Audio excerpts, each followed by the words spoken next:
Este programa se transmite por Exa FM y Democracia AM. Mírelo en YouTube por Democracia TV. En Twitter somos Democracia S.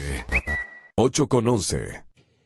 Tengo el agrado, señoras y señores, de presentar como una especie de complemento al análisis combinado que han ejercitado gente que está en el gobierno, que tiene responsabilidades con el sector público y privado, con un hombre que manejó la hacienda pública con bastante éxito, estoy recordando. Sí, eran otras épocas también quebrantadas por crisis coyunturales que agravaban la situación económica y productiva de nuestro país. Pero con Carlos Julio Emanuel, más otros señores ministros o exministros, tuvieron la oportunidad de demostrarnos su tesón, sus conocimientos y sus programas estratégicamente bien concebidos en materia económica, y salieron adelante. Yo recuerdo mucho a Carlos Julio Emanuel. Él ha venido de visita a la capital de la República, siempre lo hace, en un ida y vuelta generalmente, pero hoy correspondió, para la suerte de la emisora y de generosos oyentes como ustedes, tenerlo acá, pernoctando en Quito, y poder invitarle a esta primera hora de ejercicio periodístico. Así es que muchas gracias, exministro Carlos Julio Emanuel. ¿Qué recuerda usted de su paso por el Ministerio de Finanzas? Bueno, en primer lugar, gracias por la invitación, Gonzalo. Siempre es un gusto estar aquí. No es la primera vez que usted me entrevista, pero debo decirle que en Guayaquil también lo escuchamos. Ahora que estamos en tiempo real en todo el mundo, tenemos oportunidad de escuchar las entrevistas de Radio Democracia. Y de verlas, sí, porque ahora es con una cámara directa, audiovisual. Bueno, el tema del Ministerio a mí me gusta hablar es del Ministerio de Economía y Finanzas. Okay. Porque yo escucho al ministro Martínez, está muy preocupado por el tema de las finanzas del país. Problemas de cómo emitir bonos para captar liquidez, pero el tema económico es importante. O sea, hay una parte. La caja fiscal es una cosa, eso es y la economía es lo global. Eso es la caja fiscal es lo financiero. El comportamiento del aparato productivo. Del crecimiento económico, Gonzalo. Eso está mejor concebido. Porque está bien y es necesario preocuparse de la parte financiera, de cómo pagar sueldos y salarios, de a quién girarle un cheque, pero es mucho más importante para la salud de la República que la economía crezca. Y esa para mí es una de las grandes preocupaciones que debe tener un ministro. La tuve yo en su momento. ¿Por qué digo preocupación en la actualidad? Porque según los datos oficiales, vamos a crecer este año en el 1%, en una forma un poquito, yo diría, exagerada. Algunos economistas hacen proyecciones y dicen creceremos al 1.1%, mire, hasta con decimales. Yo pregunto por qué no le ponemos 2 o 3 decimales más, ¿no? Sí. Pero 1% ya es suficiente para decir que no estamos creciendo. La tasa de inflación se come eso en un instante. Y la tasa de crecimiento demográfico, Gonzalo, la población ecuatoriana crece por lo menos al doble. Entonces, si usted crece al 1%, está yendo para atrás en lo que sería el crecimiento per cápita. Una manera, pues, de expresar cuál es el bienestar de los ciudadanos, qué es lo que tienen como ingreso per cápita. Y algo más. La magia del interés compuesto nos permite hacer una extrapolación, y decimos, si crecemos al 1% de manera permanente, duplicaremos el tamaño de la economía en 70 años. Son 3 generaciones. Eso no da mucho espacio para sentirse confortable. Claro. Pero, Carlos Julio, las medidas de austeridad que en esta época se deben imponer en el manejo de la hacienda pública son indispensables para reducir el abultado gasto corriente, que el gasto del gobierno, que siempre le increpamos al ministro de turno, está realizando un gasto fiscal que nos puede conducir a una crisis, ¿no es cierto?, mucho más grave. Le estamos corrigiendo y claro, han inventado los economistas como usted esto de que reducir el abultado déficit fiscal global, y también el que llaman ustedes primario,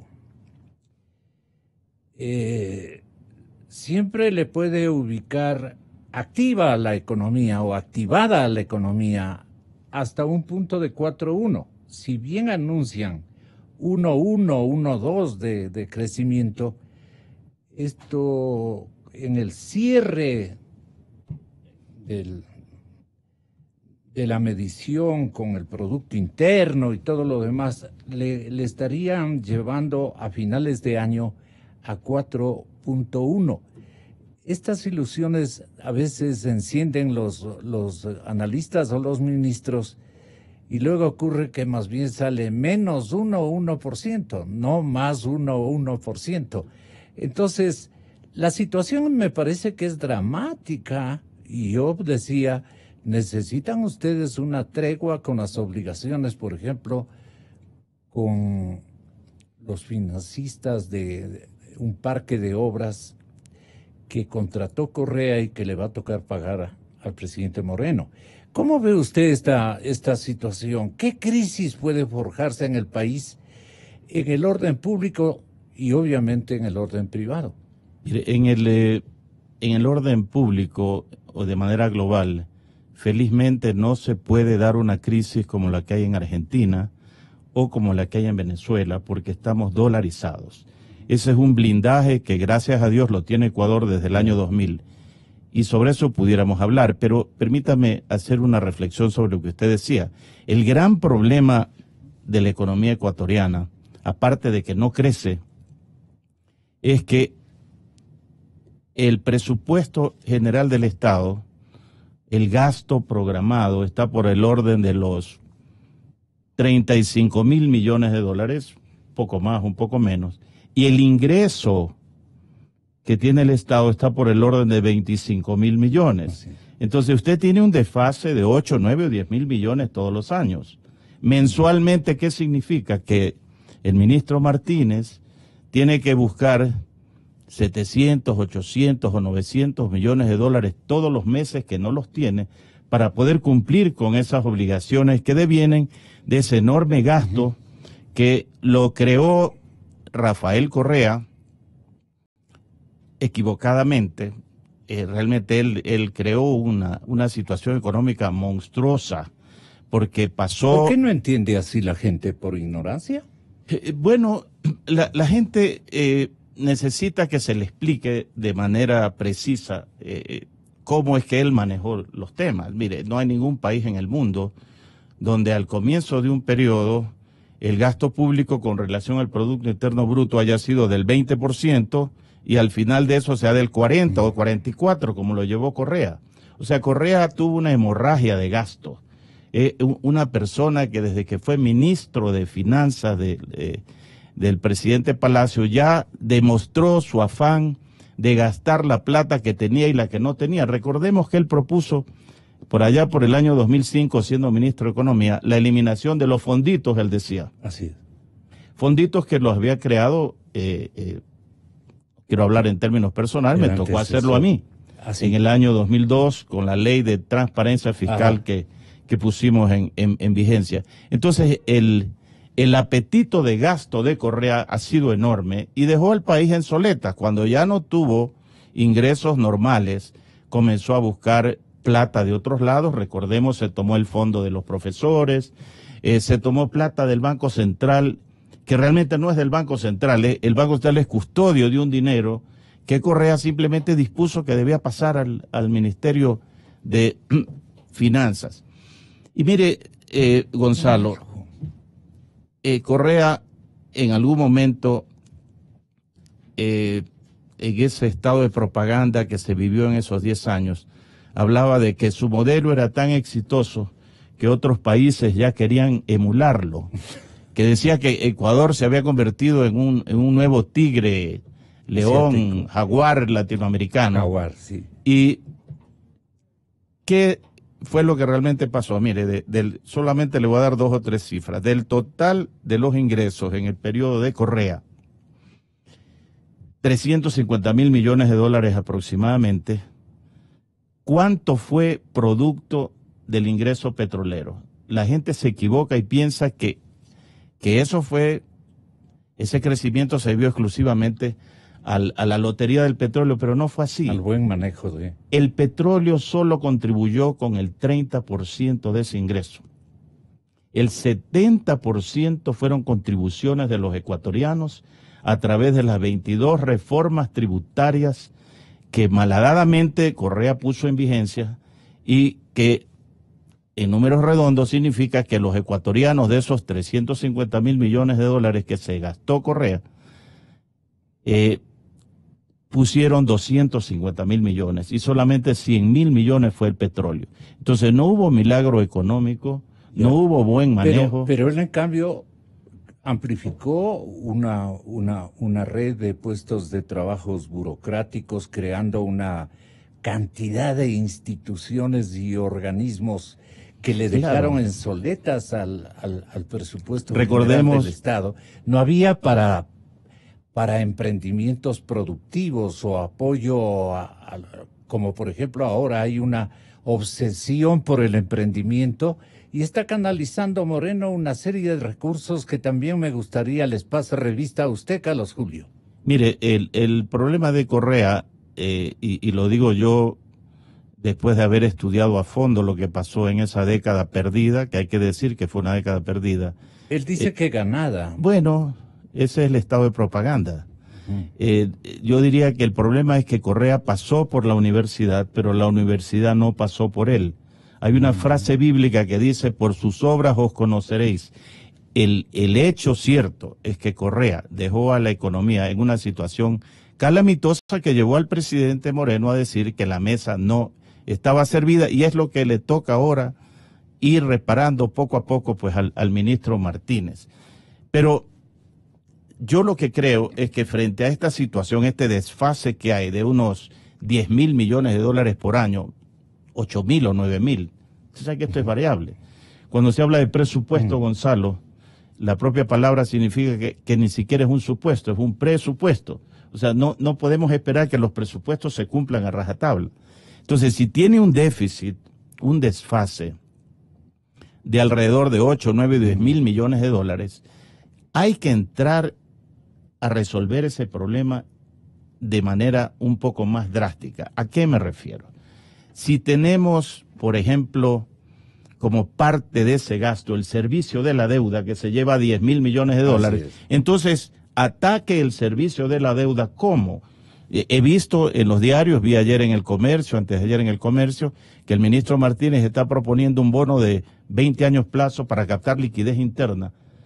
Yo diría, hagamos esa misma propuesta al gobierno chino, tome un bono de 20 años a 5% de interés, 5 años de gracia, y denos una tregua. Y libéreme el petróleo que está ignorado. Entonces ahí yo tengo liquidez para poder atender todos estos otros problemas, y eso me permite hacer ¿qué cosa, Gonzalo? Me permite eliminar el impuesto a la salida de capitales, que es pernicioso para el ingreso del capital extranjero. Escuchaba aquí a Santiago Cuesta hace un momento, que decía que un poco las condiciones del país mejorarán y podrán venir capitales extranjeros una vez que los capitales se sientan un poco más cómodos, más confortables.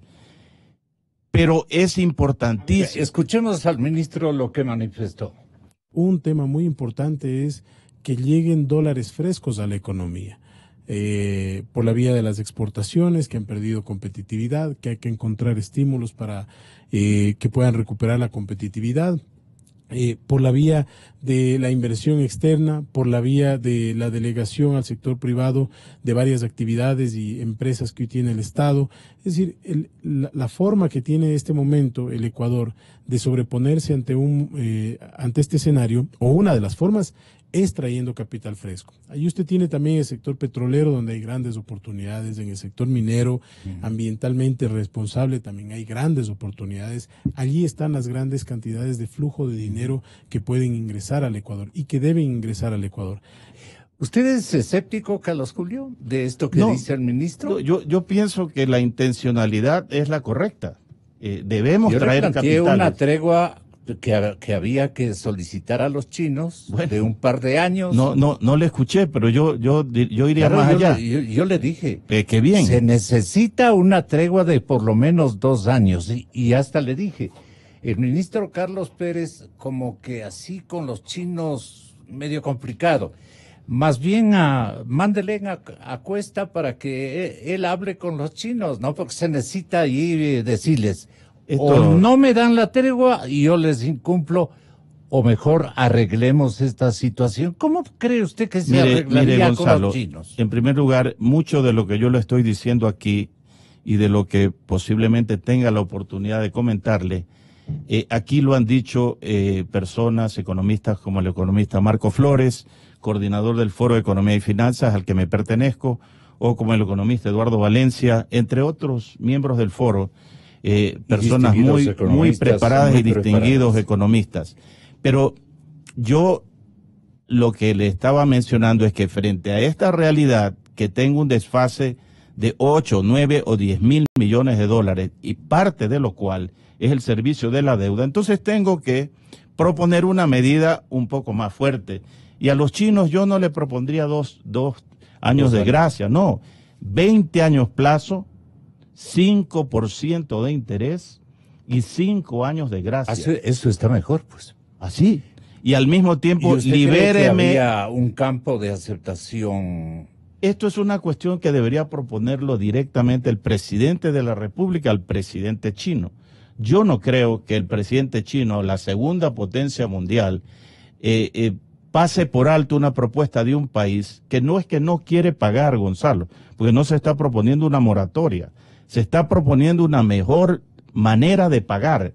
Es como hace cualquier persona, de las muchas personas que nos están escuchando y viendo en este momento, ¿cuántos tienen que ir a reestructurar su deuda con tarjetas de crédito porque no pueden pagar en los términos inicialmente propuestos? Yo les dije, entonces eso es todo, es elemental. Mire, la economía es básicamente sentido común. Entonces yo le decía, si se le propone a China aquello, vamos a tener un alivio fiscal. Ya el ministro, que está preocupado en la parte financiera exclusivamente, tendrá tiempo para preocuparse de la parte económica. Sobre eso podemos hablar en un momento, pero simultáneamente, al tener ese alivio, yo puedo inmediatamente disponer la eliminación del impuesto a la salida de capitales, que le representa 1.000 millones de dólares, un poco más al año, y que además, Gonzalo, no se debe aceptar el argumento de que cuidado, eliminamos este impuesto a la salida de capitales, porque con el déficit que tenemos, entonces vamos a tener un mayor problema fiscal. Perdón, pero si el impuesto a la salida de capitales que puso en vigencia Correa malhadadamente, era para frenar la salida de capitales, pues no era para recaudar fondos. Pues. Entonces ahora me dicen, no, es que estamos recaudando. Entonces, no era pues para frenar la salida de capitales. Seamos por lo menos lógicos en la argumentación. Claro. Simultáneamente, Gonzalo... el planteamiento es contradictorio, ¿no? Es completamente contradictorio. Esto viene de los fiscalistas, de los que yo llamo impuestómanos. Les encantan los impuestos. Correa le dejó al Ecuador una herencia de 65 impuestos, Gonzalo. Entre ellos otros... Pero él aparece como que no ha sido impuestero, pues. Pero que le ha ayudado al pueblo. Perdóneme, pero 22 reformas tributarias. ¿A quiénes atacan las 22 reformas tributarias? ¿A qué clases sociales o estamentos productivos? Absolutamente a toda la gente, pues. Pero es que aquí no es que... Usted sabe que si usted le pone un impuesto a las empresas, las empresas van a trasladar los impuestos a quienes compran sus productos. Por lo tanto, finalmente es el pueblo que paga, especialmente el IVA. ¿Usted puede creer que Correa, frente al problema que hubo en el 2016 del terremoto, en lugar de haber buscado soluciones más amigables para el pueblo, decidió subir el IVA al 14%? Y por ahí escucho algunos analistas que quieren plantearle al gobierno que sube el IVA al 15%. Eso sería una barbaridad desde el punto de vista de economía y desde el punto de vista de la técnica, Gonzalo. Y desde el punto de vista sociopolítico, Pero habría una reacción terrible. Pero evidentemente le harían juego a lo que quiere desequilibrar precisamente el expresidente autor de estos malos manejos. Él dejó una bomba. Desestabilizarle a Moreno. Claro, él dejó una bomba de tiempo. Y cuidado, nosotros con este tipo de medidas lo que estamos haciendo es simplemente extender la mecha, ¿no? Y va a explotar de todas maneras. Mire, en el Foro de Economía y Finanzas hemos propuesto la eliminación del impuesto a la salida de capitales, la eliminación de esa barbaridad que se llama anticipo de impuesto a la renta, que es un anacronismo desde el punto de vista económico, porque usted sabe cómo funciona. Usted aquí en la radio seguramente habrá tenido que pagarlo. De repente usted tiene utilidades un año y le dicen, ahora me vas a anticipar utilidades el próximo año. ¿Y qué tal si usted no hace utilidades el año siguiente? ¿Cómo paga usted? Exactamente. Tiene que endeudarse, tiene que vender algún activo y eso produce una descapitalización de la empresa, una reducción del patrimonio que desmotiva y que además va en contra de lo que uno quiere en un país en vías de desarrollo como Ecuador, que es fortalecer la empresa privada. Esto me dijo el ministro. Más crudo. Y lo que usted mencionaba, esta opción de una tregua, técnicamente es lo que se conoce como una novación de crédito, ¿no es cierto? Porque incluso en el Diners, por supuesto, claro, incluso en el Diners que usted mencionaba, Gonzalo, no es que Diners tampoco le va a decir, bueno, déjame de pagar y verás y vente a ver cuando me pagas. No, usted refinancia y le dice, a ver, mira, yo tengo esto, hagamos esto, estírame un poco el crédito y yo te puedo pagar unas cuotas menores, es decir, ok, llegamos a un arreglo, porque la plata se la prestaron y usted tiene que pagarla. Ninguna banca, ninguna tarjeta de crédito le va a decir, te regalo. No, pues sí, ya hasta utilizaste esa plata. Claro. Entonces, eso es lo que hay que hacer. Técnicamente es lo que se conoce como una novación de un crédito, ¿no es cierto? Donde tú puedes lograr que el financiamiento te permita estirar plazos, te permita tener periodos de gracia sobre los tramos sobre los cuales hoy estás pagando.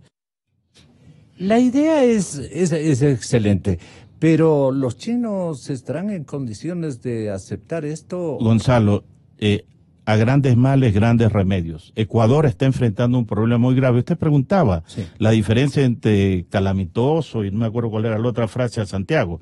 Una situación crítica que vive el Ecuador. Entonces usted tiene que tomar el toro por los cuernos.